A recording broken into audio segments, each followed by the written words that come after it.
Hi, I'm AP Broadcast Entertainment Editor Michael Winefeld. Do you have 4.5 hours to kill? Benicio del Toro is hoping you'll use that time to see his movie Che. Yes, it's that long. I spoke with Del Toro about the 7 years he spent preparing to play Che Guevara, the Cuban cigars Fidel Castro gave him that he smuggled into the U.S., and the pizza he gorged on after making the movie. We also talked about his next film, a remake of The Wolfman, and how he preferred putting on the makeup to taking it off. But first, we talked about the Oscars and what it's like the day of the Oscar nominations. Before we start talking about Che, today is Oscar nominations day, and I know that you've certainly had your couple of times when you were involved with the Oscars and you had that Oscar buzz surrounding the movies that you were in. What's it like for an actor to wake up on Oscar nominations day knowing what's ahead? Being invited to the dance, Well, it's great to be nominated. Well, do you get up? Were you the times that you were expected to be nominated? Did you get up and? No, I was awoken, and this morning I wasn't. So that meant I wasn't invited. So no, me personally, I don't like stay up all night or watch it. I think maybe I feel you jinx it, one way or the other. But it's a great group of actors that got nominated, and actresses. That I'll be watching it. Yeah, it should be a good show. You won the first time for Traffic. You lost the second time for 21 Grams.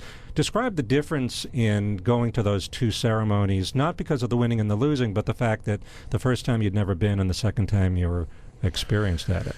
The first time you go, for me, the first time I went, I was it was just kind of like surreal. Everything was too fast. I wasn't really I blinked and out of the blue they were calling my name. So I was actually working in Portland. I was doing a movie up in Portland, and I was I flew into LA, and then I blinked. I had the Oscar in my hand. I blinked again. I'm back in Portland, working. So I don't remember much about the first time. I mean, I would if I sat down and really, play it beat by beat. But the second time I was a little bit more relaxed. I think Tim Robbins was like the favorite, so I was a little bit more relaxed. I didn't have expectations. And where's your Oscar now? It's at home. Yeah, I don't like to front it too much. All right, let's talk about Che. How much did you know about Che before you started this? How much did I know about Che? I knew a little bit about Che before we started. Prepping for the film. But you took 7 years, is that right? 7 years? Well, we took 7 years to get ready for this picture in two parts. Why? Because, there's a whole history of a country there that I didn't know much. The history of Cuba. And there's a whole history about a man and a whole history about a continent, and the times, It's very important to think of Che in terms of the decade of the 60s. Late 50s all the way to the end of the 60s. So there's a lot of reading you got to do, unless you're brought up knowing or learning about that history. And in my case, I didn't. I learned about Che. We didn't learn about the Cuban Revolution in high school. Yeah. Well, that's 7 years. That shows a lot of dedication. How do you? After 5 years, you didn't think, well, I know enough now, and that's plenty. 7. Well, it wasn't 7 years every day, every weekend, every day off, like you go to the library and work. It was 7 years of learning about it. We were going to do one movie, and then it kept growing, and then we turned out to do one movie in two parts, which is a 4.5-hour movie. So it was called Che Part 1, Che Part 2, or The Argentine and Gorilla. And it just evolved little by little into it was, first of all, it was hard to travel to get the information from the horse's mouth. To travel to Cuba because of the embargo was difficult, and we got a license and we were able to travel. We've traveled maybe around 6 or 7 times before we shot the film. And you actually got to meet with Castro, right? I met Fidel Castro. What was your impression of him? I met him very briefly. My impression of him, he was tall. He was aware of what we had been doing. I met him on one of our last trips, or maybe the second to last, and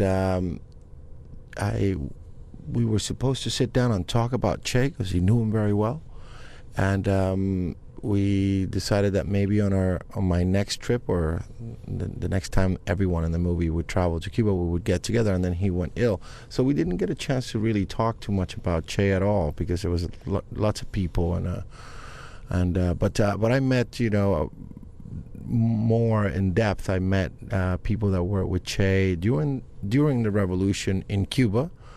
It was like 57 people that knew him from 57, 58. I also met his second wife that he met in 58. I met his sons, and then I met people that were involved with him on years after, and 3 of the survivors that were with him in Bolivia that are still alive, and 2 of them live in Cuba, and 1 of them lives in Paris. What's one of the most important things that they told you that helped you get into his skin? I like to start from the root up in some ways, and I traveled to Argentina, and I met one of his friends from childhood. His name is Calica Ferrer. I met him, and then he introduced me to his younger brother, Che's younger brother, Juan Martin. And I learned a little bit about his first years of his life, his formative years. And what I found very interesting is that he is born in a town named Rosario. And in his first year, and he was the firstborn, he has a series of asthma attacks. And the family, for the benefit of the child, relocates in another town named Cordoba, which is about 6 hours away because of the dry climate, which is supposed to be better for asthma. So you immediately see that this child is born into some kind of cocoon of encouragement, of love, of care, and his early years are beautiful years, as I learned, all the way till the time that he leaves, and he's 21 when he does the second motorcycle diary. I think the second motorcycle trip. The first one was a movie. He comes back to Argentina, and then he goes again on another motorcycle ride and another trip through South America, and he never comes back. He was probably 24, 25, but up to his 21 years old, his upbringing is full of love, education. There was a lot of it seemed like a perfect family, and that's what I gather from it. That there was like some elements who were like nothing is perfect. Let's face it, but he seemed to come from a really normal, loving family, and that was really interesting to start with a character, and you have to start with the essence of the beginning of it, and that's something that I helped me start from